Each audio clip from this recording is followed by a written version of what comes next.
ಏನು ಗೊತ್ತಾ, ವಾರಣಾಸಿ ಸಿಟಿ ಎಷ್ಟು ದೊಡ್ಡದಿದೆಯೋ ಗಲ್ಲಿಗಳು ಅಷ್ಟೇ ಚಿಕ್ಕದಾಗಿದ್ದಾವೆ ಗುರು. ನೋಡಿ ಹೇಗಿದೆ ಅಂತ ತೋರಿಸ್ತೀನಿ ಗಲ್ಲಿಗಳು. ನೋಡಿ ಗಲ್ಲಿಗಳು ಎಷ್ಟು ಚಿಕ್ಕದಾಗಿದ್ದಾವೆ ಅಂತ ಹೇಳ್ಬೇಕು ಅಂದರೆ ಒಂದು ಸಲ ಬಂದು ಇನ್ನೊಂದ್ಸಲ ಹೋಗೋಕ್ಕೋದ್ರೆ ಕನ್ಫ್ಯೂಸ್ ಆಗಿಬಿಡುತ್ತೆ ಗುರು. ನೋಡಿ ಇಲ್ಲೇ ಹೆಣ ಸಿಕ್ತು. ಈ ಹೆಣನ ಮಣಿಕರ್ಣಿಕಾ ಘಾಟ್ಗೆ ತಗೊಂಡು ಹೋಗ್ತಿದ್ದಾರೆ. ಡೈಲಿ ಇದೇ ರೀತಿ ಲೆಕ್ಕವಿಲ್ಲದಷ್ಟು ಹೆಣಗಳನ್ನ ತಗೊಂಡು ಹೋಗ್ತಾನೆ ಇರ್ತಾರೆ. ಈಗ ನೀವೇನು ನೋಡ್ತಿದ್ರ ಈ ಸೌದೆಗಳನ್ನ ಹೆಣಗಳ ಸುಡೋದಕ್ಕೆ ಅಂತಾನೆ ಇಲ್ಲಿ ಸ್ಟಾಕ್ ಮಾಡಿದ್ದಾರೆ.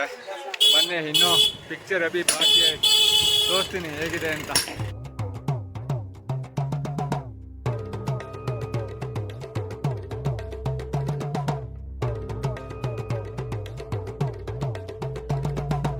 ಮಗ ಒಂದಿಷ್ಟೇ ಗುರು ಜೀವನ.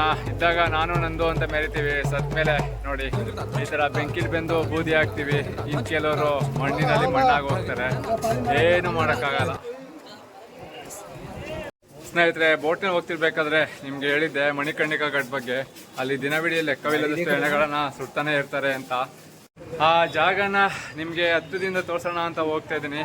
ನೀವು ಯಾರು ಆ ಜಾಗ ನೋಡಿ ಭಯನೂ ಬಿಡಬೇಡಿ, ಮತ್ತೆ ಗಾಬರಿನೂ ಆಗಬೇಡಿ.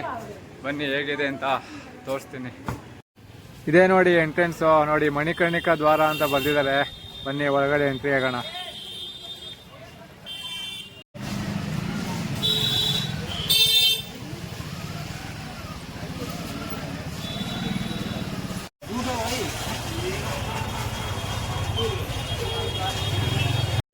ಏನು ಗೊತ್ತಾ, ವಾರಣಾಸಿ ಸಿಟಿ ಎಷ್ಟು ದೊಡ್ಡದಿದೆಯೋ ಗಲ್ಲಿಗಳು ಅಷ್ಟೇ ಚಿಕ್ಕದಾಗಿದ್ದಾವೆ ಗುರು. ನೋಡಿ ಹೇಗಿದೆ ಅಂತ ತೋರಿಸ್ತೀನಿ ಗಲ್ಲಿಗಳು. ನೋಡಿ ಗಲ್ಲಿಗಳು ಎಷ್ಟು ಚಿಕ್ಕದಾಗಿದ್ದಾವೆ ಅಂತ ಹೇಳ್ಬೇಕು ಅಂದರೆ ಒಂದು ಸಲ ಬಂದು ಇನ್ನೊಂದ್ಸಲ ಹೋಗೋಕ್ಕೋದ್ರೆ ಕನ್ಫ್ಯೂಸ್ ಆಗಿಬಿಡುತ್ತೆ ಗುರು. ನಾನು ಮಣಿಕರ್ಣಿಕಾ ಘಾಟ್ಗೆ ಲೊಕೇಶನ್ ಹಾಕ್ಕೊಂಡಿದ್ದೀನಿ. ಇಲ್ಲೇ ಟರ್ನ್ ಲೆಫ್ಟ್ ಅಂತ ಹೇಳ್ತಿದ್ದಾರೆ. ಬನ್ನಿ ಹೋಗೋಣ.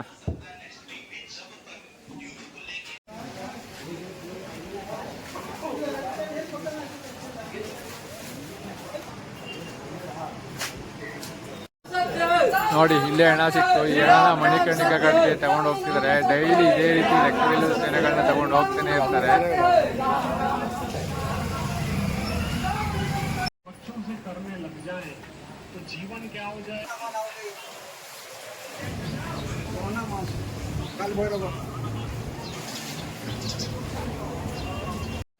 ಸ್ನೇಹಿತರೆ, ಫೈನಲಿ ಮಣಿಕರ್ಣಿಕಾ ಘಾಟ್ ಹತ್ರ ಬಂದೆ.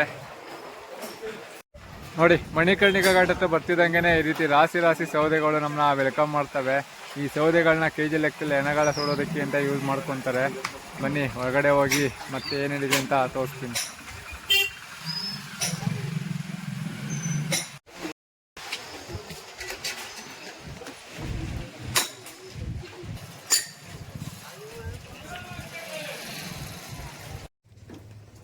ನೋಡಿ ಈ ಫುಲ್ ಈ ಸ್ಟ್ರೀಟ್ ಎಲ್ಲ ಸೌದೆಗಳ ರಾಶಿನೇ ಇದೆ ಗುರು.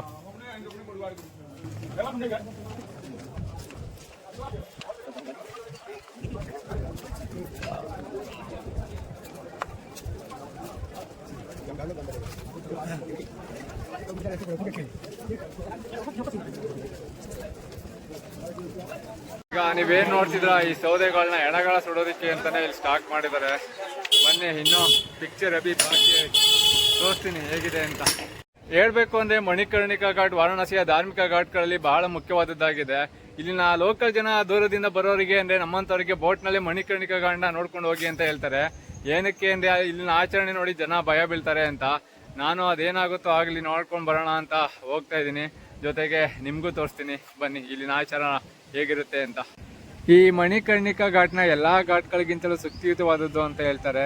ಇಲ್ಲಿ ಚಕ್ರ ತೀರ್ಥ ಇದೆ. ಇದನ್ನ ಮಹಾವಿಷ್ಣು ತನ್ನ ಸುದರ್ಶನ ಚಕ್ರದಿಂದ ತೋಡಿದ್ದು ಅಂತ ಇಲ್ಲಿನ ಸ್ಥಳ ಪುರಾಣ ಹೇಳುತ್ತೆ. ಇಲ್ಲಿ ಮಹಾವಿಷ್ಣು ಶಿವನನ್ನ ಕುರಿತು ತಪಸ್ಸು ಮಾಡ್ತಾರೆ. ವಿಷ್ಣುವಿನ ತಪಸ್ಸಿಗೆ ಮೆಚ್ಚಿ ಶಿವ ಒಪ್ಪಿಗೆ ಸೂಚಿಸಿ ತಲೆ ಆಡಿಸಿದಾಗ ಶಿವನ ಕಿವಿಯಲ್ಲಿದ್ದ ಕುಂಡಗಳು ಈ ಜಾಗದಲ್ಲಿ ಬೀಳ್ತವೆ. ಹಾಗಾಗಿ ಈ ಘಾಟ್ಗೆ ಮಣಿಕರ್ಣಿಕಾ ಘಾಟ್ ಅಂತ ಹೆಸರು ಬಂತು ಅಂತ ಇಲ್ಲಿನ ಸ್ಥಳ ಪುರಾಣ ಹೇಳುತ್ತೆ.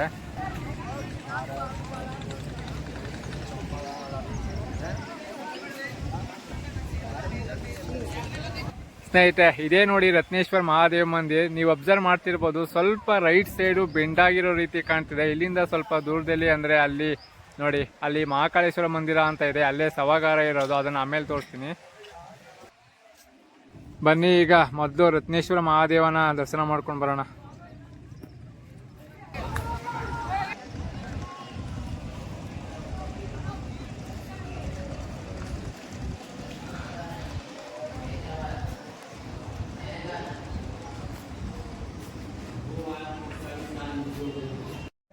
ಸ್ನೇಹಿತರೆ, ರತ್ನೇಶ್ವರ ಮಹಾದೇವನ ದರ್ಶನ ಅಂತೂ ತುಂಬಾನೇ ಚೆನ್ನಾಗಾಯಿತು. ಈಗ ಮಹಾಕಾಳೇಶ್ವರನ ದರ್ಶನ ಮಾಡೋದಕ್ಕೆ ಅಂತ ಹೋಗೋಣ. ಆದರೂ ಕೆಳಗಡೆನೆ ಸ್ಮಶಾನೇಶ್ವರ ಅಂತ ಇದೆ, ಅಲ್ಲೇನೆ ದಿನದ 24 ಗಂಟೆ ಹೆಣಗಳ ಸುಡ್ತಾನೆ ಇರ್ತಾರೆ. ಬನ್ನಿ ಆ ಜಾಗನ ಹತ್ತದಿಂದ ಹೋಗಿ ತೋರಿಸ್ತೀನಿ ನಿಮಗೆ. ಸ್ನೇಹಿತರೆ, ಈ ಸ್ಮಶಾನೇಶ್ವರ ಮಂದಿರ ಹತ್ರನೇ ಶವ ಸಂಸ್ಕಾರ ನಡೆಯೋದು. ಇನ್ನೊಂದು ಮುಖ್ಯವಾದ ವಿಚಾರ ಅಂದರೆ ಇಲ್ಲಿ ರಂಗಬರ್ ಏಕಾದಶಿ ಅಂತ ಆಚರಣೆ ಮಾಡ್ತಾರೆ. ಅದರ ಮಾರನೇ ದಿನ ಚಿತಾಭಸ್ಮದಿಂದ ಹೋಳಿನ ಸೆಲೆಬ್ರೇಟ್ ಮಾಡ್ತಾರೆ. ಈ ಸೆಲೆಬ್ರೇಷನ್ ನೋಡಬೇಕು ಅಂತಾನೆ ಪ್ರಪಂಚದ ಮೂಲೆ ಮೂಲೆಗಳಿಂದ ಜನ ಇಲ್ಲಿಗೆ ಬರ್ತಾರೆ.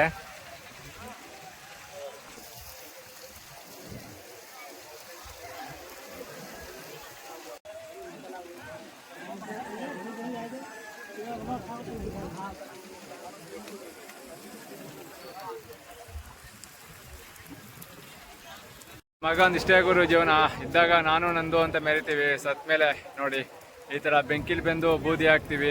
ಇನ್ ಕೆಲವರು ಮಣ್ಣಿನಲ್ಲಿ ಮಣ್ಣಾಗಿ ಹೋಗ್ತಾರೆ, ಏನು ಮಾಡಕ್ಕಾಗಲ್ಲ.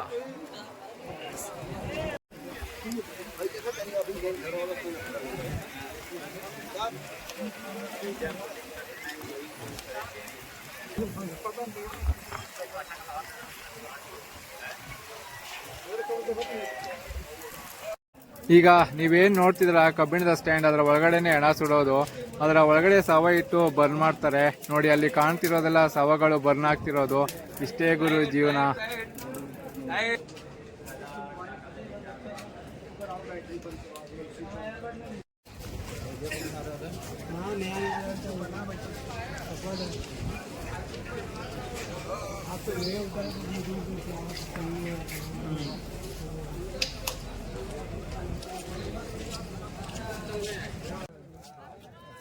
ವಾರಣಾಸಿಯ ಮಣಿಕರ್ಣಿಕಾ ಘಾಟ್ನ ಸ್ವರ್ಗದ ಎಂಟ್ರೆನ್ಸ್ ಅಂತಾನು ಹೇಳ್ತಾರೆ. ಏನಕ್ಕೆ ಅಂತ ಹೇಳಿದ್ರೆ ಇಲ್ಲಿ ಶವ ಸಂಸ್ಕಾರ ಮಾಡಿದ್ರೆ ಅವರಿಗೆ ಮೋಕ್ಷ ಸಿಗುತ್ತೆ ಅಂತ ಬಲವಾದ ನಂಬಿಕೆ ಇದೆ. ಇನ್ನೊಂದು ವಿಶೇಷತೆ ಅಂದ್ರೆ ಇಲ್ಲಿ ಎಷ್ಟೇ ಹೆಣ ಸುಟ್ಟು ಸ್ವಲ್ಪನೂ ಸ್ಮೆಲ್ ಬರೋದಿಲ್ವಂತೆ. ಯೂಸಲಿ ನಮ್ ಕಡೆ ಶವ ಸುಡೋದನ್ನ ನೋಡಿದ್ರೆ ಭಯ ಆಗುತ್ತೆ, ಅಂತದ್ರಲ್ಲಿ ಇಲ್ಲಿ ನೋಡಿದ್ರೆ ಸಮಥಿಂಗ್ ಡಿಫ್ರೆಂಟ್ ಫೀಲ್ ಆಗ್ತಿದೆ ಗುರು. ಸ್ವಲ್ಪನೂ ಭಯನೇ ಆಗ್ತಾ ಇಲ್ಲ.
ಸ್ನೇಹಿತರೆ, ವಾರಣಾಸಿನಲ್ಲಿ ಒಟ್ಟಾರೆಯಾಗಿ 84 ಘಾಟ್ಗಳಿದಾವೆ.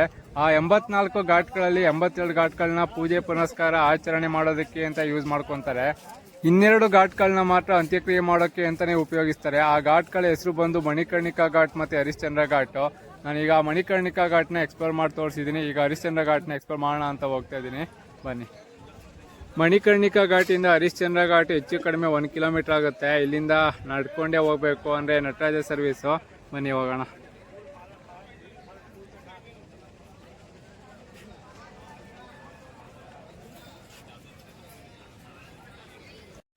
ಸ್ನೇಹಿತರೆ, ಫೈನಲಿ ಹರಿಶ್ಚಂದ್ರ ಘಾಟ್ ತಲುಪಿದ್ದೀನಿ. ಇದೇ ನೋಡಿ ಹರಿಶ್ಚಂದ್ರ ಘಾಟು.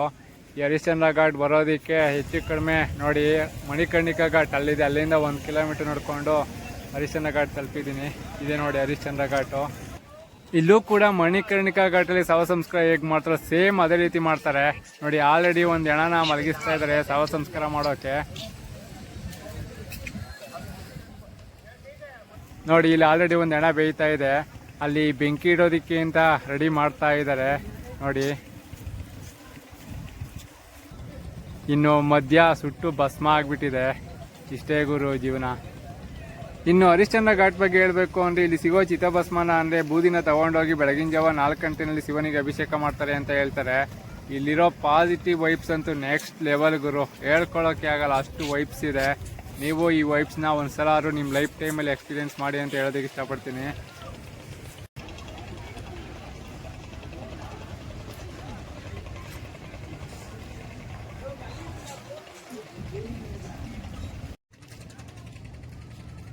ನೋಡಿ ಘಾಟ್ಗಳನ್ನ ಬೋಟಲ್ಲಿ ಹೋಗ್ಬೇಕಾದ್ರೆ ತೋರಿಸಿದ್ದೆ, ಈಗ ಹತ್ರದಿಂದನೇ ತೋರಿಸ್ತಾ ಇದ್ದೀನಿ.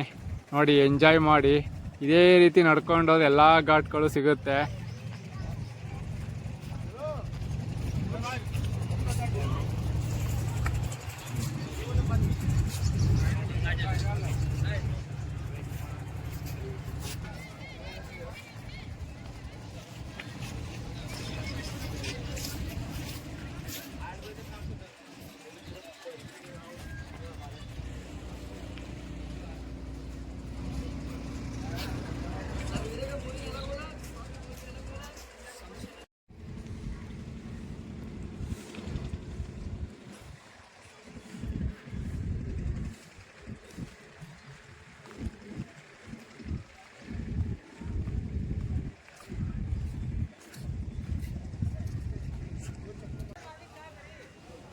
ಸ್ನೇಹಿತರೆ, ಇದೇ ನೋಡಿ ಹಸಿಘಾಟು. ದಸರಾಶ್ವಮೇಧ ಘಾಟಲ್ಲಿ ಗಂಗಾರತಿ ಹೇಗೆ ನಡೆಯುತ್ತೋ ಹಸಿಘಾಟಲ್ಲೂ ಗಂಗಾರತಿ ಆಗುತ್ತೆ, ಆದರೆ ಟೈಮಿಂಗ್ಸ್ ಚೇಂಜ್ ಇರುತ್ತೆ. ದಸರಾಶ್ವಮೇಧ ಘಾಟಲ್ಲಿ ಸಂಜೆ 6 ಗಂಟೆಗೆ ಗಂಗಾರತಿ ನಡೆದ್ರೆ ಹಸಿಘಾಟಲ್ಲಿ ಬೆಳಗಿನ ಜಾವ 5 ಗಂಟೆಗೆ ಗಂಗಾರತಿ ಆಗುತ್ತೆ. ಈ ಕಡೆ ಬಂದರೆ ಹಸಿಘಾಟಲ್ಲಿ ನಡೆಯೋ ಗಂಗಾರತಿನ ಮಿಸ್ ಮಾಡೋದಕ್ಕಂತ ಹೋಗಬೇಡಿ. ಈ ಹಸಿಘಾಟಿಂದ ಸಂಕಟಮೋಚನ ಹನುಮಾನ್ ಟೆಂಪಲ್ ಮತ್ತು ದುರ್ಗಾಮಾತಾ ಮಂದಿರ ಎಲ್ ಟೆಂಪಲ್ಲು ಕೂಡ 1 ಕಿಲೋಮೀಟರ್ ಡಿಸ್ಟೆನ್ಸ್ ಇದ್ದಾವೆ. ಅವೆರಡೂ ಕೂಡ ದರ್ಶನ ಮಾಡ್ಕೊಳ್ಳಿ ಅಂತ ಹೇಳೋದಕ್ಕೆ ಇಷ್ಟಪಡ್ತೀನಿ. ಓಕೆ ಸ್ನೇಹಿತರೆ, ಮಣಿಕರ್ಣಿಕಾ ಘಾಟ್ ಬಗ್ಗೆ ಮತ್ತು ಹರಿಶ್ಚಂದ್ರ ಘಾಟ್ ಬಗ್ಗೆ ನಾನು ನಿಮಗೆ ಕೊಟ್ಟಿರೋ ಮಾಹಿತಿ ಇಷ್ಟ ಆಗಿದೆ ಅಂದ್ಕೊಳ್ತೀನಿ. ಇಷ್ಟ ಆಗಿದೆ ಲೈಕ್ ಮಾಡಿ, ಶೇರ್ ಮಾಡಿ, ಸಪೋರ್ಟ್ ಮಾಡಿ ಅಂತ ಹೇಳ್ತಾ ಈ ವಿಡಿಯೋ ನಿಮಗೆ ಇಷ್ಟಪಡಿ ಮತ್ತೊಂದು ವಿಡಿಯೋ ಸಿಗ್ತೀನಿ.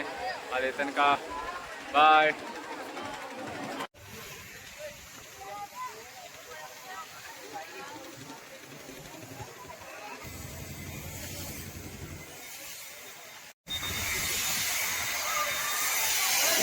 Hãy subscribe cho kênh Ghiền Mì Gõ để không bỏ lỡ